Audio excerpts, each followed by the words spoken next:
പരമേശ്വരൻ വന്നൂലോ. ഇങ്ങ് വന്നേ. മരക്കാര് മുതലാളി നമ്മളെ ചതിച്ചു. കാശ് റെഡി ആയിട്ടില്ല. അയാള് വിചാരിച്ചെന്ന് തരാൻ പറ്റില്ല അത്രേ. അടുത്ത ആഴ്ച തരാന്നാ പറയുന്നത്. ഈശ്വര ചതിച്ചോ? ഇനിയിപ്പൊ എന്താ ചെയ്യ? ഹലോ, ചെക്കനാണല്ലേ? ഞാൻ പെണ്ണിന്റെ മുറച്ചെറുക്കനാ. പണ്ട് എനിക്ക് കെട്ടിച്ചേരാന്ന് പറഞ്ഞതാ. വലുതായപ്പോ എന്നെ പറ്റിച്ചു.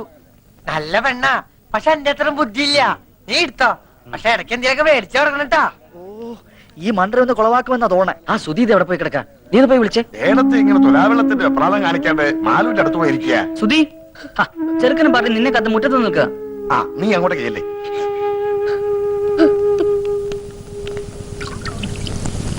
നിശ്ചയത്തിന് വരാൻ പറ്റിയില്ല. ഈ വീട്ടോത്തോണ്ടാ. ലോഹ്യ ചോദിക്കലൊക്കെ പിന്നെ ആവാം. മുഹൂർത്തത്തിന് സമയമായി. വരൂ. ശരിക്കും തെളിക്കിട്ടോ മണൊക്കെ ഒന്ന് പോട്ടെ. അതെ, എന്താണ്? നമുക്ക് ചെറുക്കന്റെ അച്ഛനൊന്ന് കാണണ്ടേ? ആ, കാണലൊക്കെ കഴിഞ്ഞിട്ടല്ലേ നമ്മൾ ഉറപ്പിച്ചത്. ആ കാണല് പോരല്ലോ. ഇതിനു മുമ്പ് നമുക്ക് ആ ചടങ്ങ് അങ്ങോട്ട് നടത്താം. ഏത് ചടങ്ങ്? ശ്രീധനപ്പണ എണ്ണി പെട്ടിയിലാക്കി തരുന്ന ചടങ്ങ് മറന്നുപോയോ? 2 ആഴ്ച മുമ്പ് തരാന്ന് പറഞ്ഞതല്ലേ. അപ്പ പറഞ്ഞു പെണ്ണ് കെട്ടുന്നതിന് മുമ്പ് പന്തലി തരാന്ന്. എടുക്കുക, കാശ് എടുക്കുക. എണ്ണി തീരുമ്പോഴേക്കും മുഹൂർത്തം. അത് എണ്ണാനൊക്കെ നിന്നാ നേരെ ഏറെയാവും. കെട്ട് നടക്കട്ടെ ആദ്യം. ആദ്യം പറഞ്ഞ സ്ത്രീധനപ്പണം വെക്കുക. അതുവരെ കെട്ടവിടെ നിൽക്കട്ടെ. താലി കെട്ടാൻ വരട്ടെ. പറഞ്ഞ പൈസ പൈ തീർത്ത് കിട്ടണം. ആര് പറഞ്ഞു തരില്ലാന്ന്? ഇത് തരാനും വാങ്ങാനും ഒക്കെ ഇരുത്താ മുഹൂർത്തം അങ്ങോട്ട് തെറ്റും. തെറ്റണേ അങ്ങോട്ട് തെറ്റട്ടെ. മുഹൂർത്തം ഇനി ഉണ്ടാവും. അങ്ങനെ പറയരുത്. പൈസക്ക് ഇത്തിരി ടൈറ്റായി. തരാമെന്ന് പറഞ്ഞ ആള് പറ്റിച്ചു. അല്ല, കെട്ട് കഴിഞ്ഞാലും വാങ്ങാലോ. ആ ശീലം ഞങ്ങൾക്കില്ല. ഞങ്ങളുടെ നാട്ടിലൊക്കെ പറഞ്ഞ വാക്ക് വാക്കാ. ഒച്ച വെക്കരുത്, ആളുകൾ കേൾക്കും. കേൾക്കട്ടെ ആളുകള്. കുഞ്ഞിരാമന്റെ നെറികേട്. ഇനി ഒരു അവധിയില്ല. പൈസ തന്നിട്ട് മതി കല്യാണം. സ്ത്രീധനം കടന്നിർത്തി തന്ന അതിന്റെ കേട് ഞങ്ങൾക്കാ. ഇനി ഞങ്ങളുടെ കഷ്ടകാലത്തിന് പെണ്ണെങ്ങാനും വല്ല സ്റ്റൗവും പൊട്ടിത്തെറിച്ച് ചത്താ പിന്നെ ഭർത്താവ് അമ്മായിച്ചനും ജയിലിൽ കയറേണ്ടി വരും. എന്റെ കുട്ടിയുടെ ജീവിതം നശിപ്പിക്കരുത്. തറവാടിന്റെ മാനം പോണ കാര്യ. മാനം ഉള്ളവർക്കല്ലേ മാനം പോകുന്നുള്ള ആദ്യം വേണ്ടു. പറഞ്ഞു പറ്റിച്ച് പെണ്ണ് കെട്ടിക്കാമെന്ന് വിചാരിക്കണ്ട. മോനെ, ഇവൻ എന്റെ മോനാടോ. ഓശാരത്തിന് കെട്ടോടാ എനക്ക് വേണ്ട. ഒന്ന് വന്നേ, ഒരു കാര്യം പറഞ്ഞോട്ടെ. അതെ, നമ്മളൊക്കെ ചെറുപ്പക്കാരല്ലേ ചങ്ങാതി. പണത്തിനേക്കാളും പ്രധാനമല്ലേ കല്യാണം? പണം ഞങ്ങൾക്ക് അത്ര നിസ്സാരല്ല. ഈ കല്യാണം ഇപ്പൊ നടന്നില്ലെങ്കിൽ ഇനി ഒരു കല്യാണം ഉണ്ടാവില്ലെന്ന അവിടെ ജാതകത്തിൽ. പൈസയുടെ കണക്ക് പറഞ്ഞ് ഈ കല്യാണം മുടക്കരുത്. കല്യാണം കഴിഞ്ഞ് ഒരുമിച്ച് ജീവിക്കേണ്ടത് അച്ഛനും അമ്മയല്ല, നിങ്ങളാ. എനിക്ക് എന്റെ അച്ഛനെ അമ്മയെ ധിക്കരിക്കാൻ പറ്റില്ല. ധിക്കരിക്കണ്ട, അവരെ കാര്യം പറഞ്ഞ് മനസ്സിലാക്കാലോ. താനിപ്പോ സ്റ്റാൻഡായിട്ട് നിന്നുണ്ടെങ്കിൽ അവരെന്ത് വിട്ടുവീഴ്ചയ്ക്കും തയ്യാറാവും. എന്നോട് ഒന്നും പറയണ്ട. എന്തായാലും അച്ഛന്റെ തീരുമാനം വലുത്. എടോ, താനൊക്കെ ഒരാണാണോ? മൂക്കിന്റെ തല മീശം വെച്ച് നടക്കണു. ആണുങ്ങളായാലേ കുറച്ചൊക്കെ നട്ടല് വേണം. അല്ല താനാരാ? താൻ എത്ര വലിയ ആണാണെങ്കിൽ താൻ പോയി കെട്ടോ. ആ, തന്റെ സ്ഥാനത്ത് ഞാനായിരുന്നു ഞാൻ കെട്ടിയത്. എങ്കിൽ താൻ കെട്ടോ. ആ, ഞാൻ കെട്ടും.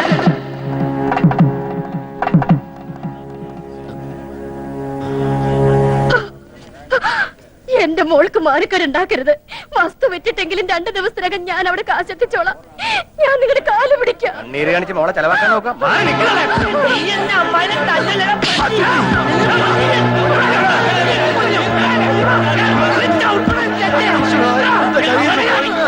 കയ്യിന്നല്ല, ഈ ചെക്കൻ നമ്മൾ തലേന്ന് പോയി തണ്ടേ.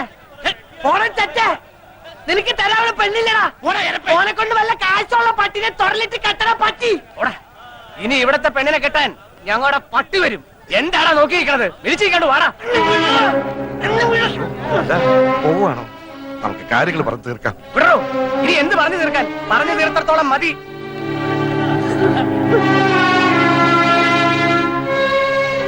എല്ലാം നശിപ്പിച്ചല്ലോടാ നീ. മാലൂന്റെ കല്യാണം മുടക്കിയില് പോയി മാപ്പ് പറഞ്ഞവരെ വിളിച്ചോണ്ട് വാടാ. എന്റെ പട്ടി പോവാ കോട്ടനെ വിളിക്കാൻ. കണ്ടാര് പള്ളികൾക്ക് കെട്ടിച്ചോടക്കോടെ പെണ്ണില്ല. അവൾക്ക് ഇതിൽ നല്ല ചെക്കനെ കിട്ടൂടാ. എന്നാ പോയി വിളിച്ചോണ്ട് വാടാ രാജകുമാരനെ. കൊണ്ടുവരും, ഞാൻ കൊണ്ടുവരും.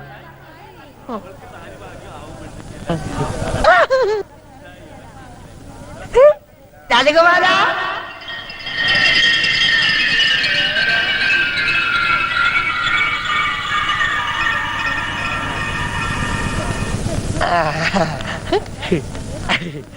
കുട്ടാട്ട കേട്ടു മാലൂല. കുട്ടാട്ടനാ മാലൂന്റെ രാജകുമാരൻ. വേണ്ട വേണ്ട, നമുക്ക് കെട്ടാം. എന്തായി കാണിക്കണേ? ഞാൻ എങ്ങനെയാ? കുട്ടേനല്ല പറഞ്ഞ മാലിന്റെ കെട്ടാന്ന്.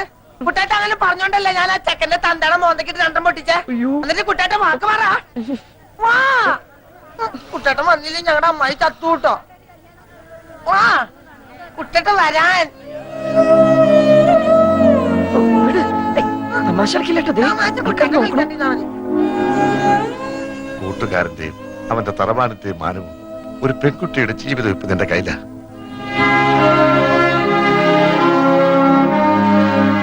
വിധി അതാന്ന് വെച്ചാ അങ്ങനെ തന്നെ നടക്കട്ടെ. മണ്ഡപത്തിലേക്ക് കയറിയ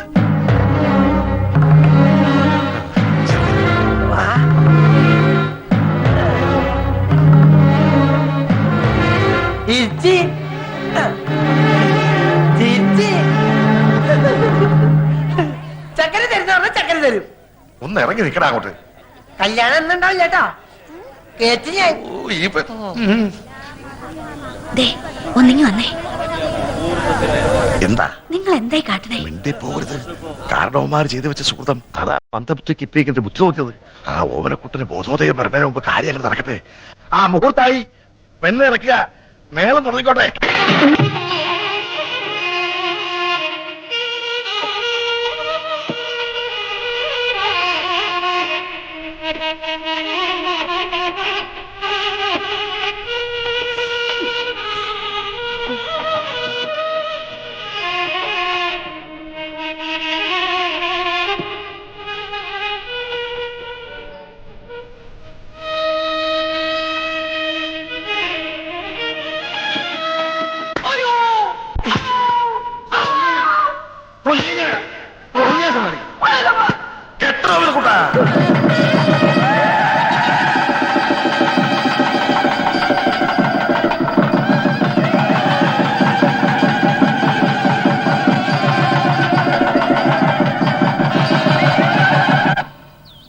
എഞ്ചിൻ ഓഫ് ചെയ്തോ, എഞ്ചിൻ ഓഫ് ചെയ്തോ.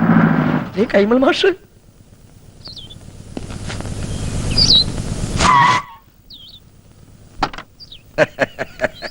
നമസ്കാരം. ആ കൈമൾ മാഷല്ലേ? ഉവ്വ. മാഷെ ഞാൻ അറിയും. കൈമ മാഷ തന്നെ, പക്ഷെ മാഷ ഞാൻ അറിയില്ലോ. അറിയാൻ വഴിയില്ല. ആ. അത്രക്ക് അറിയപ്പെടുന്ന ആളൊന്നുമല്ല ഞാൻ. പക്ഷെ ഇനി അറിയും. അറിഞ്ഞാ പിന്നെ മറക്കേയില്ല. ഈ ചുറ്റുവട്ടത്ത് ഇങ്ങനൊരു കല്യാണം നടന്ന അറിവില്ല. വഴിതെറ്റി വന്നാ വഴിയൊന്നും തെറ്റിയിട്ടില്ല. നേർവഴിക്ക് തന്നെയാ വന്നത്. പുളിക്കത്തറവാട്ടിലാ കല്യാണം നടന്നത്. ആഹാ എത്തിയോ വാനരന്മാര്? എന്റെ ജാമ്യത്തിലാ നമ്പീശൻ ഓമനക്കുട്ടനെ കല്യാണം കൂടാൻ വിട്ടത്. എവിടെയാ അവൻ? കാറിന്റെ മുൻസീറ്റിലുണ്ട്. ഉം. ഞാനിവിടെ ഉണ്ട് നീ എന്താടാ ഇവിടെ ഇരിക്കണേ? മാഷെ. ഒരു പ്രത്യേക സാഹചര്യത്തിൽ എനിക്ക് ഈ പെൺകുട്ടിയെ കല്യാണം കഴിക്കേണ്ടി വന്നു. എന്റെ ഗുരുവായൂരപ്പ ചതിച്ചുവോ? ചതിച്ചത് ഗുരുവായൂരപ്പനല്ല, മറ്റേ ചെറുക്കന്റെ വീട്ടുകാരാ. അപ്പോഴാ ദൈവദൂതനെ പോലെ ഓമനക്കുട്ടനെത്തിയത്. ദൈവദൂതനല്ലോ, ശിവനന്റെ യമദൂതനാണ്. എന്റെ കാഞ്ഞിരക്കാട്ട് ഭഗവതി, ഞാനിനി എവിടെ പോയി വിളിക്കാം? മാഷേ, എന്റെ കൈവിടിയരുത്. ഇപ്പൊ എന്റെ കൈ വിടുക. ഇനി നീയായി നിന്റെ പാടായി പൊയ്ക്കോളൂ. അയ്യോ, അങ്ങനെ പറയരുത്. എനിക്ക് മാഷ് മാത്രമേ ഉള്ളൂ. ഞാൻ നിന്റെ അച്ഛനോട് എന്ത് സമാധാനം പറയും? പൊയ്ക്കോളൂ. ജീവൻ വേണമെങ്കിൽ ഈ പെൺകുട്ടിയെ വിളിച്ചോണ്ട് വന്ന കാലത്തന്നെ തിരിച്ചു പൊയ്ക്കോളൂ. മാഷേ, എനിക്ക് ഇങ്ങനെയൊക്കെ പറ്റിപ്പോയി. ഞാൻ കാല് പിടിക്കാം. എന്നിട്ട് കാല് പിടിച്ച് വലിച്ചു കേറുക ഭീമനെ പോലെ. ഞാൻ നിന്റെ ഗുരുവല്ലേ, ഗുരുദക്ഷിണ ചോദിക്കുകയാണെന്ന് കൂട്ടിക്കോളൂ. നീ ദേവീത് തിരിച്ചു പോവോ? അതെങ്ങനെ പോകാനാ? ഓമനക്കുട്ടാ, അച്ഛനും അമ്മയും എവിടെ വെച്ചാ വിളിക്ക്. അരിയും പൂവെറിഞ്ഞ് മുഹൂർത്തം കഴിയുന്നതിന് മുമ്പ് പെണ്ണിനെ അകത്തേക്ക് കേട്ടാ പറയേ. ഒന്ന് ഇറങ്ങി പോണോ? അരിയും പൂവും കൊണ്ടല്ല നമ്പീശൻ തന്നെ എറിയാൻ പോണത്. അയ്യോ അച്ഛൻ, ഇനിയുള്ള എന്റെ ജീവിതം മാഷിന്റെ മിടുക്ക് പോലെ ഇരിക്കും. വരട്ടെ. ഇതാണോ അച്ഛൻ? അല്ല, നീ എവിടെ പോവാ? മൂത്രം വെച്ചിട്ട് വരാം. വേഗം വാ, എനിക്ക് പോണം. ഇനിയിപ്പോ എന്താ ചെയ്യാ? നമസ്കാരം. നമസ്കാരം. ആരൊക്കെ വിരുന്നുകാര്? വിരുന്നുകാരല്ല, കല്യാണക്കാരാ. ഞാൻ തീരെ പ്രതീക്ഷിച്ചില്ല കേട്ടോ. എവിടെ ഉള്ളവരാ? ഞങ്ങൾ ഇനി ഈ വീട്ടുകാരാ പോവുക അല്ലേ പക്ഷേ? അതെ, ഇവിടെന്ന് വെച്ചാ? അല്ല ഇവിടെയൊക്കെ തന്നെ നമ്മുടെയൊക്കെ പരിസരത്ത് ഇങ്ങനെ. അതാ ഞാൻ തന്നോട് ചോദിച്ചേ, ഈ പരിസരത്താരാ ഇങ്ങനെ രഹസ്യമായിട്ട് കല്യാണം? അയ്യോ, രഹസ്യമായിട്ടല്ല, പരസ്യമായിട്ട് ഈ കുഞ്ഞിരാവിനെ നടത്തിയത്. നല്ല അന്തസ്സായിട്ട്. സംശയമുണ്ട്, ചെക്കലോട് ചോദിച്ചു നോക്ക്. ചെക്കനോടുള്ള അല്ല, ചെക്കൻ ഈ പരിസരത്തൊക്കെ ഉള്ളത് തന്നെ. ഈ പരിസരത്ത് വെച്ചാ? ഇനി വന്നേ. അതെ, കാലമൊക്കെ മാറിയിരിക്കണം നമ്പീശ. കലികാല ഇപ്പൊ. അതുകൊണ്ട് കഴിഞ്ഞത് കഴിഞ്ഞു എന്ന് വിചാരിച്ച് നമ്പീശം വേണം ആശ്വസിപ്പിക്കാൻ. ഒരു വാക്ക് തന്നെ നേരത്തെ ഒന്ന് പറയണ്ടോ? അല്ല, എന്ത് വേണം ചെയ്യാറുണ്ട് നമുക്ക്? പറയാനുള്ള സന്ദർഭം കിട്ടിയില്ല, വളരെ പെട്ടെന്നായിരുന്നു. അത് ശരി. അതെ, നല്ല ബുദ്ധിയുണ്ടെന്ന് ആലോചിക്കുക. ആ. ഇപ്പൊ നമ്മുടെ ഓമനക്കുട്ടനാണ് ഇങ്ങനെ ചുമ്മാ ചെയ്തെന്ന് വിചാരിക്കുക. നമ്പീശൻ എന്താ ഓമനക്കുട്ടനോ? ഓമനക്കുട്ടനാണ് ചെയ്തിട്ടുണ്ടല്ലോ. രണ്ടിനെ അരി ഞാൻ പട്ടിക്കിട്ട് കൊടുക്കും, അറിയാവോ? അല്ലെങ്കിൽ പിന്നെ ഞാൻ തന്തേന്നും പറഞ്ഞ് എന്തോ ജീവിച്ചിരിക്കുന്നത്. അങ്ങനെയാണെങ്കിലേ താൻ മരിക്കണോ ജീവിക്കണോ എന്ന് ഉടനെ തീരുമാനിക്കേണ്ടി വരും. എന്തിന്? ഇത് ഓമനക്കുട്ടൻ കല്യാണം കഴിച്ചുകൊണ്ടിരിക്കണ പെട്ടാ. കുട്ടന്റെ അച്ഛ, കല്യാണം മുടങ്ങി നാട്ടുകാരുടെ മുമ്പില് കൂട്ടുകാരന്റെ തറവാടിന്റെ മാനം കെടുന്ന ഘട്ടത്തിലാണ് ഓമനക്കുട്ടൻ മാലുവിന്റെ കഴുത്തിൽ താലി കെട്ടിയത്. വീട് ഏതാണെന്ന് വെച്ചാൽ അവരെ അനുഗ്രഹിച്ച് അകത്തേക്ക് കയറ്റിയാട്ടെ. മിണ്ടിപ്പോരുത്. തോന്നിയാസം കഴിഞ്ഞിട്ട് ഒരുമാതിരി അടിച്ച കല്യാണം കൂടെ വന്ന ചെക്കന്റെ തല പെണ്ണിനെ കെട്ടിവെച്ചിട്ട് കുടുംബ മഹിമ പറയുന്നോ? ഇപ്പൊ ഈ നിമിഷമാണ് ഇവിടുന്ന് തന്റെ പെടനെ കൊണ്ട് എന്ന് പറഞ്ഞാൽ എങ്ങനെ? അവൻ പുറ കൊടുത്ത പെണ്ണായത്. അവൻ കെട്ടിയ താലിയായി കഴുത്തെ കിടക്കുന്നത്. ആരോട് ചോദിച്ചോടോ കെട്ടിച്ചത്? അവൻ അനാഥ ചെക്കനാന്ന് വിചാരിച്ചോ? അവനെ കുറിച്ച് എനിക്ക് എന്തറിയാം? +2 പഠിക്കുന്ന ചെക്കനെ സംഭവിക്കാനുള്ളതൊക്കെ സംഭവിച്ചിട്ട് ഇപ്പൊ നമുക്ക് എന്ത് ചെയ്യാൻ പറ്റും? ആ പെൺകുട്ടിയെ അകത്ത് വിളിച്ചു കൊണ്ടുപോവുക. താനും മേടിക്കാടി. താൻ ഒറ്റ ഒരുത്തം കാണാൻ ഇതൊക്കെ ഉണ്ടായത്. ഇതിനെന്താ ചെയ്യാൻ പോകുന്നതും കാണിച്ചുതരാം. തന്നെ തറവാട്ടുകാരെ മുഴുവൻ ഞാൻ കോടതി കയറ്റും. പിന്നെ എന്റെ മോൻ കെട്ടി താലി അത് ഞാൻ കോടതി വെച്ച് അഴിപ്പിച്ചിരിക്കും.